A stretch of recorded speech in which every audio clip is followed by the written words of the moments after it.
Tappy activated. And the next file we'll open is about car ownership. NFTs might replace traditional car titles. Instead of dealing with paperwork to prove ownership, you'll have an NFT linked to your vehicle. This could make car sales quicker and more secure. It reminds me of an antivirus. With everything stored on a blockchain, it could reduce fraud, making it easier to track the full history of a vehicle. Don't plug out yet. If your entire insurance policy was stored as an NFT on a blockchain, everyone could see the details, making it more difficult for fraud to occur.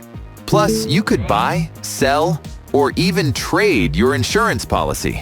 Initiating the example protocol.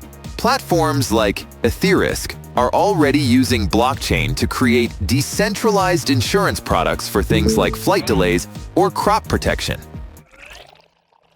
NFTs can also be used as collateral for loans.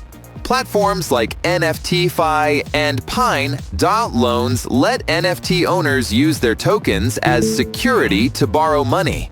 Explanation algorithm on: the NFT gets locked in a smart contract, and if the loan isn't paid back, the lender keeps the NFT. I bet you need time to process. See you in the next video. Tappy deactivated.